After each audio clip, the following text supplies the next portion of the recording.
Assignment number 3 માં આપણે જોઈએ તો સંબંધ અને સંબોધન પર વાતચીત છે.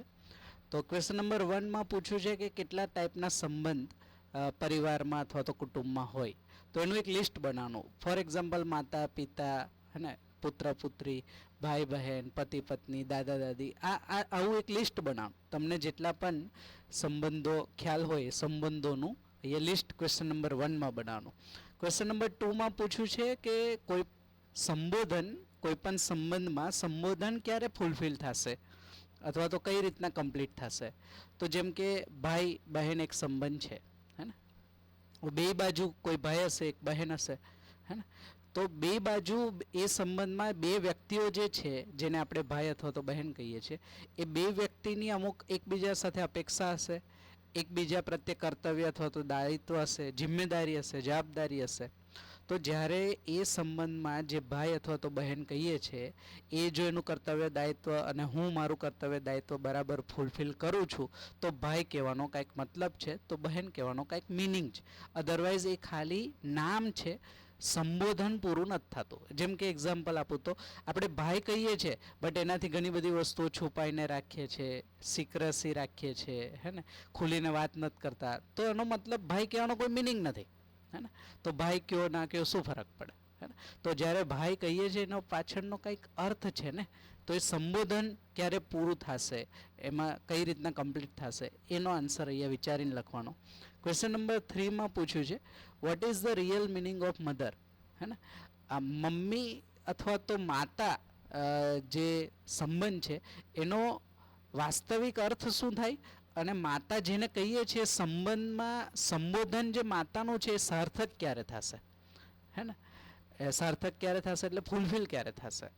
તો તમારે એ જોવાનું કે માતા સંબંધનો મતલબ શું. તો માતાના જવાબદારીને ઓબ્ઝર્વ કરશો એટલે ખ્યાલ આવી જશે, કર્તવ્યને ઓબ્ઝર્વ કરશો એટલે ખ્યાલ આવી જશે, દાયિત્વને ઓબ્ઝર્વ કરશો એટલે ખ્યાલ આવી જશે. કર્તવ્ય દાયિત્વનો મતલબ થાય એ સંબંધમાં રહેલી મૂળ અપેક્ષાઓ અને એ અપેક્ષાઓ પૂરી કરવાની એમની પોતાની ક્ષમતા. એ જો પૂરું થાય તો માતા સંબંધ અથવા તો સંબોધનનો મતલબ છે. એ જ રીતના ક્વેશ્ચન નંબર 4 માં જુઓ તો મિત્ર મિત્ર સંબંધમાં પૂછ્યું છે, હે ને. તો મિત્ર મિત્ર સંબંધનો મતલબ શું થાય અને એ ક્યારે કમ્પ્લીટ થશે. અને એ જ રીતના ક્વેશ્ચન નંબર 5 માં ટીચર અને સ્ટુડન્ટ સંબંધ, અને એમાં એક વસ્તુ બીજી પણ પૂછી છે, ટીચરની સ્ટુડન્ટ પ્રત્યે શું અપેક્ષા અથવા તો શું ફિલિંગ્સ હોય, હે ને. અને 5મા ક્વેશ્ચનમાં થોડું અલગ છે. ક્વેશ્ચન નંબર 5 માં જોશું તો ટીચર તરીકે આપણે કોને સ્વીકારીશું અથવા તો ગુરુનો શું રોલ છે એ થોડું ઓબ્ઝર્વ કરીને અહીંયા લખશો તો એ ખ્યાલ આવશે. અને કઈ મેઇન અપેક્ષા કઈ છે આ સંબંધમાં, મેઇન ફિલિંગ કઈ છે. તો સામાન્ય રીતના જુઓ તો એક ઓબ્ઝર્વેશન તમારું પણ હશે તો ટીચર સ્ટુડન્ટ સંબંધમાં ટીચરની અપેક્ષા હોય કે જે જ્ઞાન અથવા તો જે નોલેજ પોતાના પાસે છે એ સ્ટુડન્ટ સુધી પહોંચે એની માટે જે કરવું પડતું હશે એ કરે. અને વાઇસા વર્સા સ્ટુડન્ટની શું અપેક્ષા હોય, જે મને નથી સમજાણું અથવા જે મને ખ્યાલ નથી એના બધા જ પ્રશ્નોના ઉત્તર ટીચર્સ પાસેથી મળે. તો આ એક બીજા પ્રત્યેની અપેક્ષાઓ છે અને આ અપેક્ષાઓ જ્યારે પૂરી થાય તો આ સંબંધમાં સેટિસ્ફેક્શન મળે. તો આ પોઈન્ટ ઓફ વ્યૂથી આપણે ટીચર તરીકે કઈ રીતના કોને સ્વીકારીશું અને એમાં મેઇન અપેક્ષા શું હશે એ વિચારીને લખજો. ક્વેશ્ચન નંબર 6, આપણી અને આપણા માતા પિતા તરફથી બે બાજુથી શું કઈ કઈ અપેક્ષાઓ હોય સંબંધમાં એને થોડું વિચારીને ખાલી અપેક્ષાઓના નામ લખવાના.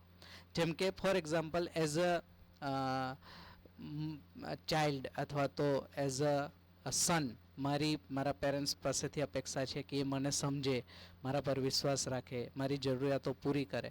આ મારી જ એક્ઝામ્પલ તરીકે. એ રીતના સામેથી એમની પણ હશે કે આપણે જેમ કે એઝ અ ફાધર મારા સન પ્રત્યે અપેક્ષા છે કે એ હું જેમ કહું એ રીતના જીવે, અને મારી વાતને માને, અને એ રીતના ચાલે. તો આ રીતના તમારે ઓબ્ઝર્વ કરીને અહીંયા આપણી અને આપણા પેરેન્ટ્સની અપેક્ષા લખવાની અને એમાંથી આ અસાઇનમેન્ટમાંથી શું સમજાનું એને લર્નિંગ આઉટકમમાં લખવાનું છે. ઓકે.